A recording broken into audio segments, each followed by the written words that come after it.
Today I'm going to show you how to make a cute little bouquet of buttons using a salt and pepper shaker. So to get started on this craft, you're going to need several things. First off, salt and pepper shakers. These are from the dollar store, so these are pretty inexpensive. You can also go to secondhand stores and find salt shakers, so if you want something a little fancier, that would look really cute. You're going to need some dry foam, and I recommend only the floral dry foam because it's very soft and pliable, so I'll show you why that's important. Some wire. Now I have, and I apologize, I don't know the gauges of my wires, but I have two different kinds in here. I have a really thin one and a little bit thicker. You definitely want them bendable because you're going to be doing some curlies and twisting them.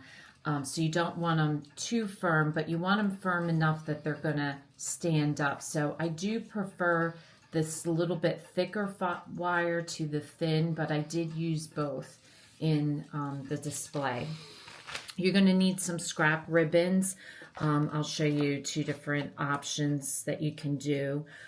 For this one, if you want to duplicate this, I have some scrap papers. I used a brown scrap paper with polka dots and a green scrap paper, and then I have a punch that does a flower. If you don't have that, you could always hand stencil it because it's only 2 flowers.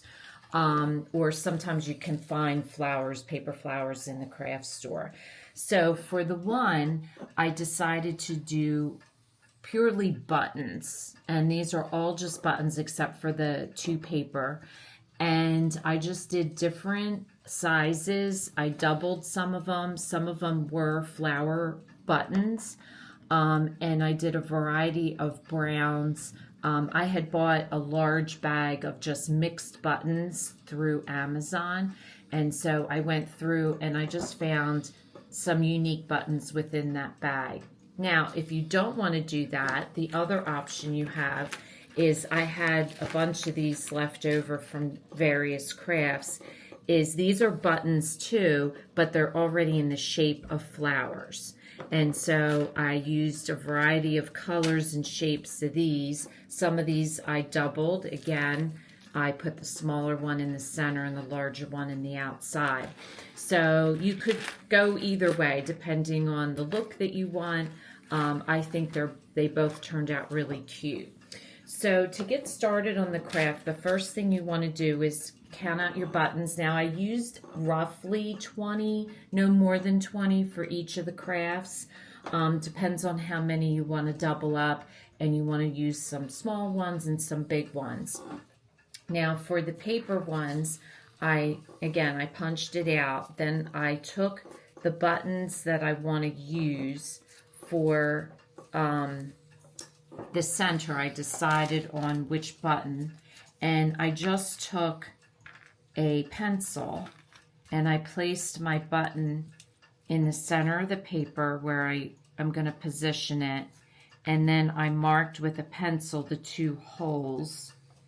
And then I just took a piece of my wire and I just gently pushed the wire through the hole to make a hole in the paper.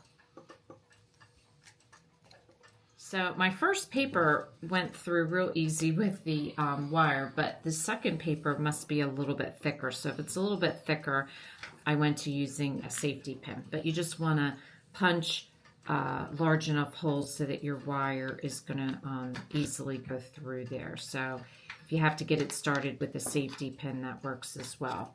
So once you have that done, then what you're going to do is you're going to cut a piece of your wire and measure it out. I did it in thirds sometimes in half. It depends on what you want to do. Now some of the flowers are straight like this. Some of them I did a little curly at the top, And some of them I did a little curly in the stem. I just think it gives it a nice variety. So some are perfectly straight with nothing. Some have a little curly in the stem, and some have a little curly in the top. So depending on what you want to do. So for this one, I'm going to cut this wire in half, and I'm going to show you how to do the curly in the top. So the first thing you want to do is you want to bend your wire. Now, if you're not doing a curly in the top, you bend your wire close to the top. If you're doing a curly, you're going to allow some extra room there for that.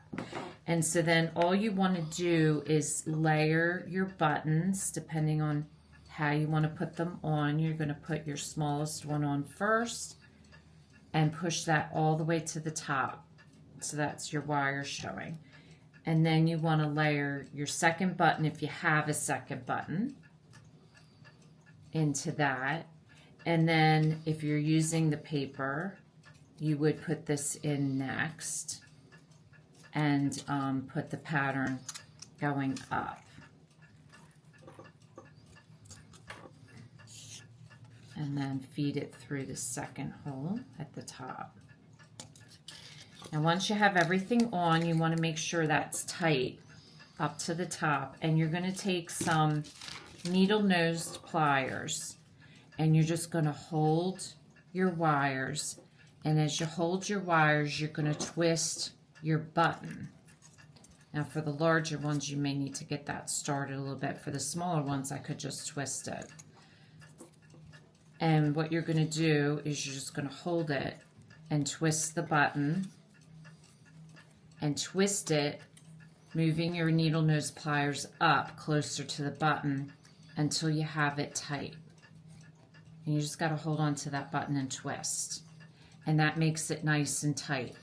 Now, if you aren't going to have a curly, you would cut this off with a pair of cutters. But if you're going to twist it, you're going to have to find something. I have this metal piece, and you're just basically going to twist it around the wire. So now if you're curling the stem, you just follow the same technique.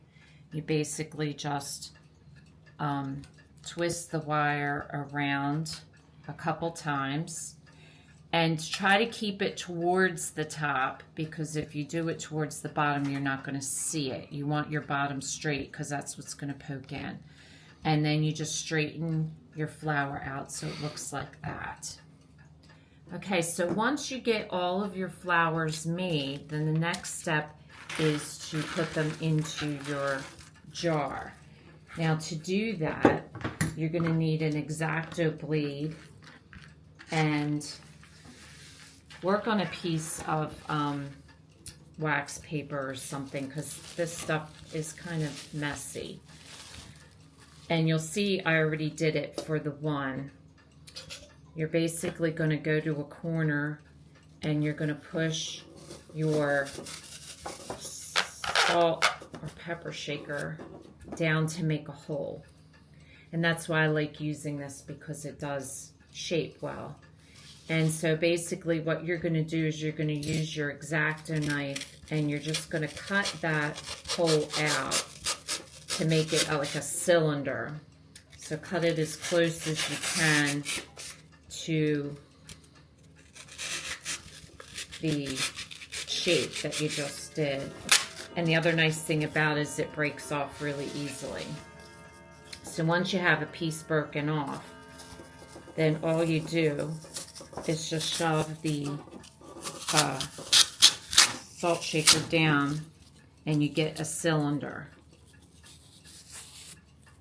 And that's what you're going to use for the center of your item. So once it's down to the base of it, then you're just going to chop the top off like that. Oh, I chopped it off a little bit too much. You want it enough that you're going to be able to get that piece back out. I wasn't thinking when I did that. All right, so don't do what I did and cut it off right to the base, because you need that to pull it back out. Because your next step that you're going to do is you're going to fold a piece of tissue paper in half and then make a square out of it, like so, and cut the extra off. Now the extra, what I'm going to do is I'm going to use it inside my jar. So I'm going to measure it to only come, my jar is kind of squared off, so I'm going to put it into my jar. So I only want it to come up to here. And what I'm trying to do is have it so that the tissue paper stays to the outside, leaving a hole in the center so that I can push that back in. So I'm just going to roll this up and stick it into my jar. Your next step is to take that square piece of tissue paper and cover your piece of foam, and then you're going to stick it in here. Now, I didn't have great luck the first time I did this. It did take me a couple times, so hopefully this one will work better, but that's why you can't put too much tissue on here, because this is going to be tight coming in here.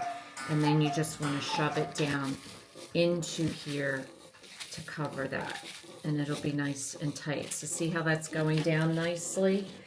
Just take your time with it. It did take me a couple times to figure out this technique, but this did work the best. So that's all you need to do, and then you're going to cut the tissue off at the top, and you're going to put your lid on. So that's what you want to have happen. Like I said, it did take me a little bit to get the first one, but that technique works the best. So it may take you a couple times to figure that out. So then once you have that done, then all that's left is to take your flowers and put them in. Now, the only other thing to be careful of, I work my back forward, starting with the largest ones. And so you want to put them through the holes of the salt shaker, and 1 to 2 for each hole. But what you want to be careful of is as you put these in, be careful to push it straight down. You don't want to go at an angle, because what I had a problem with, again, my first time, is you can see I left one. You can see the wire coming out. You don't want to see the wires. You want to try to keep that covered. So if a wire pokes through, just pull it back up, readjust it. But what you want to try to do is push them straight down through the foam, through the tissue, and just pay attention as you're pushing them down that you're not coming out on the side. So I just wanted to point one thing out. Working with my second one that I didn't have with the first one was I pushed the tissue, too much tissue down into the top of the salt shaker, and so I was having a problem putting my flowers in. So what I did was I opened it up and pulled the tissue up, cut it off so that the center section is just the foam. So make sure you don't like fold the tissue over, because that may prevent you from putting your flowers in. I didn't have that problem in the first one, but the second one I made that mistake. So I just wanted to point that out. So once you get your flowers in, see how you don't see any stems in this one. I did a really good job. But you can bend your flowers outward, like I bent this one way out. I think that looks cute. And you just want to vary them, larger ones in the back that are higher, and then work your way down. And then just bend them, like this one I bent out a little bit to shape it into a bouquet. So once you get it the way you like it, then the only thing left to do is add a bow. So for this one I did a brown bow to match the brown.